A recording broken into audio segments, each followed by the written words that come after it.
Hi, I'm Rebecca Ball-Carcel. Let's talk about The Lady of Shalott by Alfred Lord Tennyson.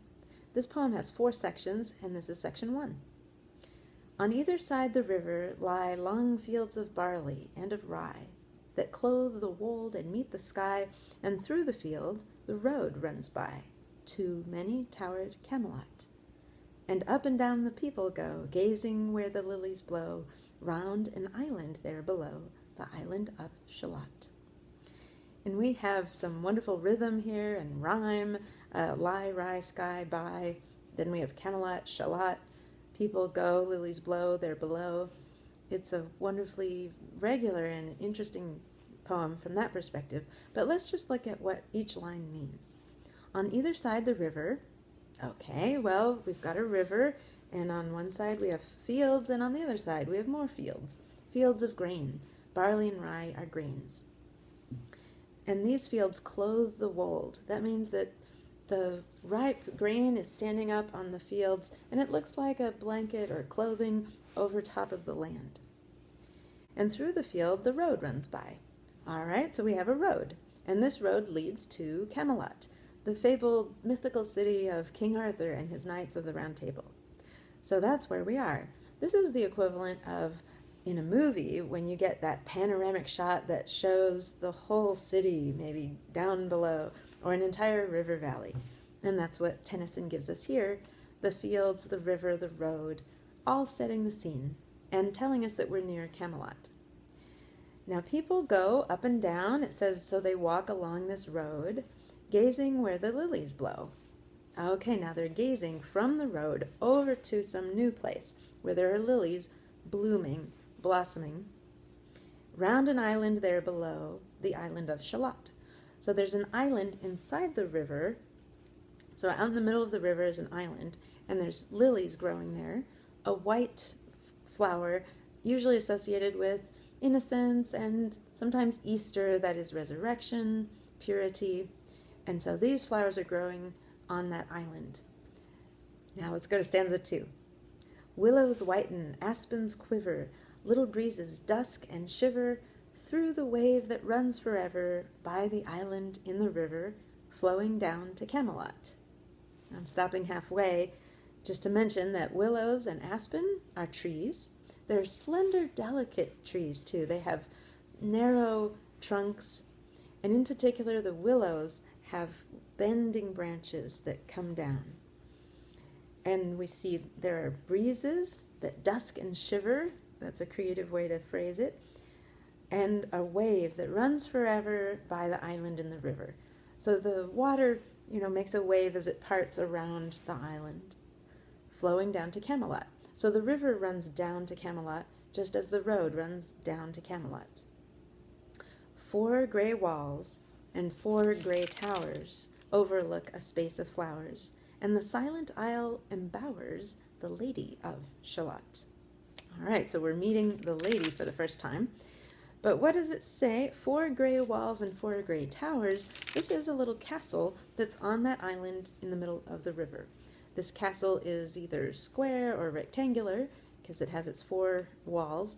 It has towers probably at the corners, and these are overlooking the flowers. And we already saw it. There are lilies there.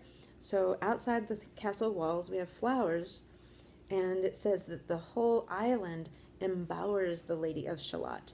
That means it surrounds her in the flowers. It's as if she's in a whole embrace of flowers, when it's actually the castle that's surrounded by the flowers and she's inside the castle. And it also says the silent isle. Isle means island, so it's a quiet island. That means that she is in a quiet place, surrounded by flowers, in a castle, and we'll learn more about her. 3rd stanza. By the margin, willow-veiled, slide the heavy barges, trailed by slow horses, and unhailed the shallop flitteth silken-sailed, skimming down to Camelot. Well, this is a hard little half of a stanza because it has a lot of words we don't use anymore. Let's see. By the margin, willow-veiled. Well, we've got the bank of the river.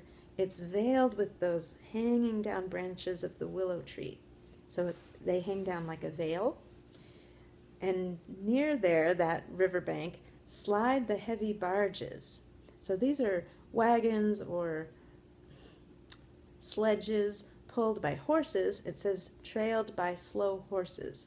So we have slow horses pulling the barges, these wagons, along that road that leads down to Camelot. And then it says, unhailed the shallop. These are little boats, little sailboats that are open on top. They're fairly simple boats, and they have sails that it says are silken.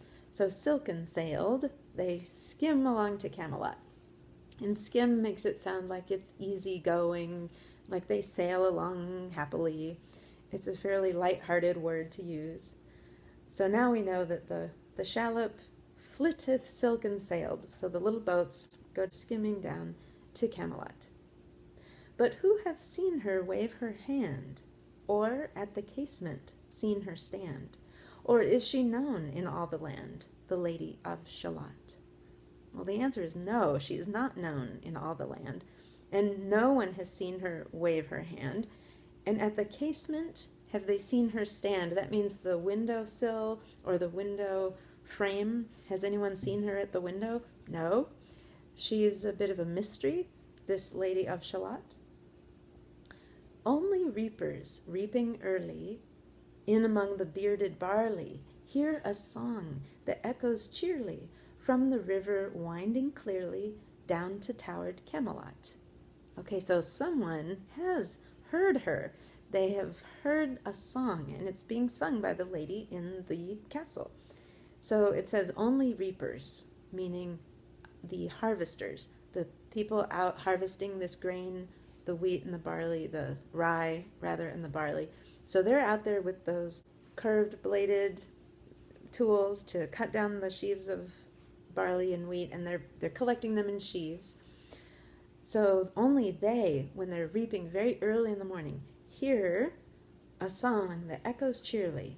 So they hear this cheerful song that echoes around from the river. It seems like it's coming from the river because she's out there on that island, winding clearly down to Camelot. The river's winding down to Camelot. I will say that the bearded barley is because the grain has some kind of a tassel on it. Corn has a tassel on it that looks like a beard. It's just describing the plant. Okay, so they have heard her, these reapers, these harvesters. They have been out there harvesting the grain, and they hear her song. And the last of this section, and by the moon the reaper weary, piling sheaves in uplands airy, listening, whispers, 'tis the fairy Lady of Shalott. So the reapers at night, too, by the moon. So when the moon is up, they're still harvesting, and they're taking their sheaves, and they're putting them in the uplands, in the airy uplands. They have to do this because they don't want the grain to rot or mildew, so it's got to have air circulation, so they're going to put them on a hilltop or something, somewhere where the wind can blow freely on them. But it says as they're piling those sheaves, they listen, and it says they listen and whisper, 'tis the fairy Lady of Shalott. They think of her as a fairy because they haven't actually seen her. They just hear the song, they hear her voice, and that's all they know about her. Well, we'll see what happens to her and the adventures she has in parts 2, 3, and 4. So I hope you'll join me for those.